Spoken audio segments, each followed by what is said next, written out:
साथियों, नमस्कार। कल रात लगभग 11 बजे की घटना है।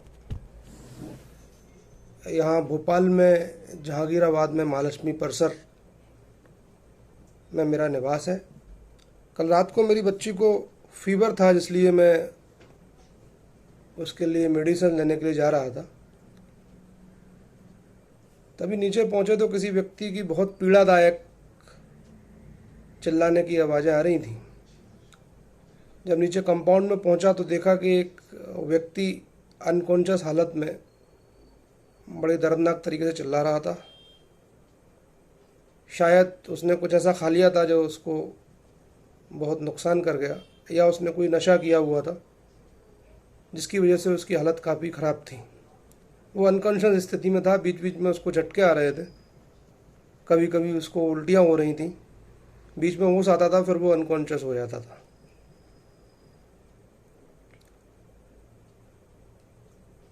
उसके बारे में जानकारी ली गई तो ज्ञात हुआ कि वो हमारे एक पड़ोसी श्री सहदेव सिंह मरकाम, जो एक प्रोफेसर हैं, उनका छोटा भाई है जिसका 24 तारीख को एग्ज़ाम था। वो सज्जन उनके बड़े भाई बालाघाट अपने घर गए हुए थे। घर पर ताला लगा था। इसके पास घर की चाबी थी, पर यह स्थिति में नहीं था कि उसको घर में अकेला छोड़ा जा सके। काफ़ी प्रयास किया उसको होश में लाने का।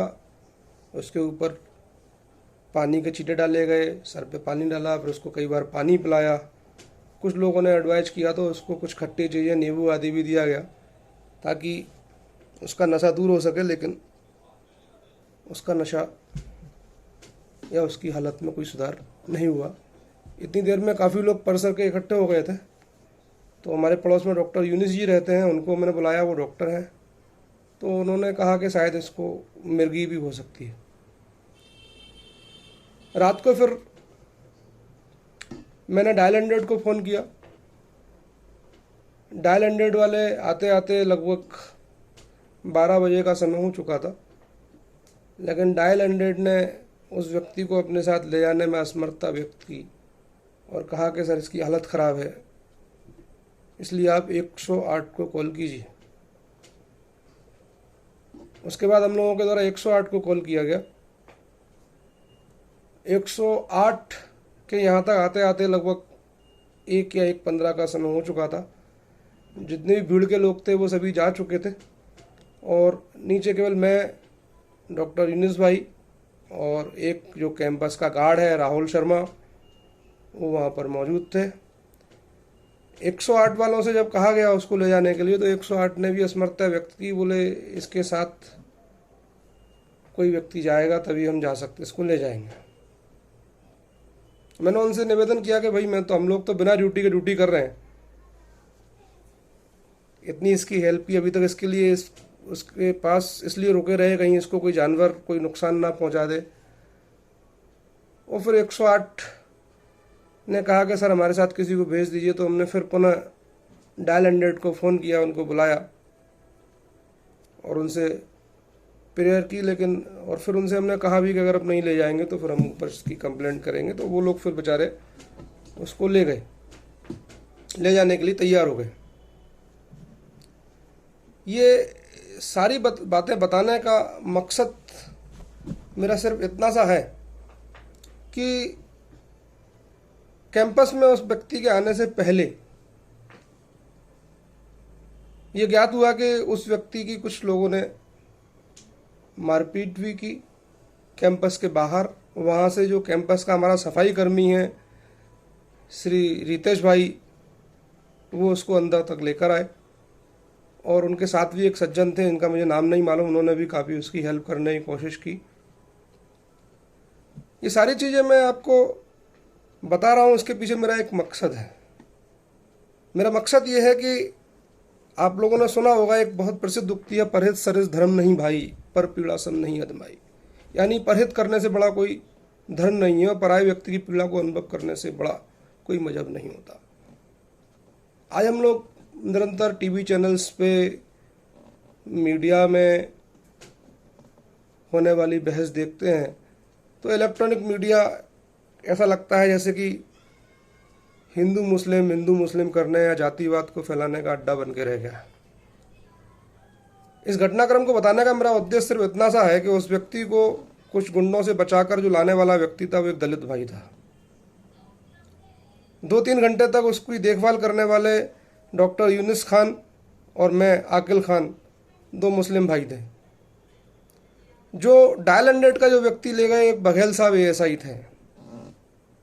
108 पर जो आए वो परिहार साहब थे। और जो गार्ड था बेचारा जिसने उसके स्ट्रेचर को उठवा के उसको एम्बुलेंस तक पहुंचाया, वो राहुल शर्मा नाम का व्यक्ति था। अब मैं कहना चाहता हूं कि भाई आप प्रयास ये कीजिएगा, कभी कभी ऐसी परिस्थितियां पैदा हों तो आप किसी बड़े नेता को फ़ोन करना या बड़े मीडिया कर्मी को फ़ोन करना, मैं समझता हूं कोई आपका फ़ोन भी नहीं उठाएगा। कहने का मकसद ये है कि सबसे पहले अगर आपके काम अगर कोई आता है तो वो आपका पड़ोसी होता है, चाहे वो किसी भी मजहब का हो, किसी भी धर्म का हो, किसी भी समाज का हो। तो जाति, धर्म, मजहब ये सब चीज़ें बाद में आती हैं, सबसे पहले आती है इंसानियत। और अगर आपके अंदर इंसानियत नहीं है तो आप किसी भी मजहब के हो, आप कोई फ़र्क नहीं पड़ता उससे। क्योंकि एक बहुत प्रसिद्ध उक्ति है, रहीम बहुत बड़े कवि हुए हैं, आप सभी ने सुना होगा। उन्होंने कहा था कि दीन सबन को लखत है, दीन नहीं लखे न कोई, और जो बंधु दीन नहीं लखे, दीन बंधु सम होए। यानी जो दीन है, हीन है, पीड़ित है, परेशान व्यक्ति है, वो अपनी मदद के लिए सबकी ओर देखता है, लेकिन उसकी ओर कोई नहीं देखता। और जो उसकी ओर देखता है वो दीन बंधु के समान होता है। दीन बंधु, दुनिया को पालने वाला, उसके समान स्तर पर लाकर उसकी महिमा को बताया गया है। तो फिर क्यों हम नाहकी इन झगड़ों में पड़े हैं? क्यों आज देश में इस प्रकार का माहौल क्रिएट होता है कि ये सोशल मीडिया पे देख लें आप, तमाम सारी फेक आईडीज पर लोग एक दूसरे को गाली गलौज करते हैं। मीडिया पर देख लें तो वही 2 लोग टीका लगा के बैठ जाएंगे, 2 लोग टोपी लगा के बैठ जाएंगे, जैसे कि वो सभी धर्म और समाज के ठेकेदार हैं, सबके पैरोकार हैं। मेरी अपनी व्यक्तिगत सोच है, मेरा अपना स्वतंत्र अस्तित्व है। कोई टोपी लगा के बैठ गया तो जरूरी थोड़ी है कि वो किसी सारे मुस्लिम समाज का प्रतिनिधित्व करता है। कोई टीका लगा के बैठ गया तो ये जरूरी है क्या कि वो सारे हिंदू समाज का प्रतिनिधित्व करता है? लेकिन लोग उसको इस तरीके से देखते हैं कि जिस समाज का प्रतिनिधित्व कर रहा है उससे उस समाज की बदनामी होती है उन लोगों के विचार की बदौलत। वो ठेकेदार नहीं है। मैं ऐसे तमाम हिंदू भाइयों को जानता हूँ जो बहुत अच्छे हैं, तमाम मुस्लिम भाइयों को जानता हूँ जो बहुत अच्छे हैं, और बहुत से खराब भी हैं। हिंदू धर्म में अगर कंस हुआ तो मुस्लिम धर्म में यजीद भी हुआ। तो कहने का मकसद सिर्फ इतना सा है कि अपने अंदर इंसानियत रखें, इस जाति धर्म के कीड़े को अपने दिमाग से निकालें, एक अच्छा इंसान बने और अपने मुल्क को एक ऐसा मुल्क बनाएं कि सारी दुनिया उस मुल्क की मिसाल दे। कहा भी गया है कि आपस में भाईचारा मोहब्बत वफा न हो, आपस में भाईचारा मोहब्बत वफा न हो। जिस घर में रहकर जिस घर की ये परंपरा ना हो, वो देश तो दुनिया के साथ चल नहीं सकता। वो देश तो दुनिया के साथ चल नहीं सकता जिस देश के निवासियों में एकता ना हो, जिस देश के निवासियों में एकता ना हो। तो आप सोचिएगा, मनन कीजिएगा, चिंतन कीजिएगा। आज की जो पीढ़ी है उसके कानों पर बहुत बड़ा बोझ है। वो बोझ ये है कि हम आगे आने वाली पीढ़ी को एक ऐसा माहौल, एक ऐसा देश, एक ऐसी संस्कृति सौंप के जाएं जहाँ सब लोग खुश रहें, नफरत की कोई जगह ना हो, मोहब्बत ही मोहब्बत हो, प्यार हो, स्नेह हो।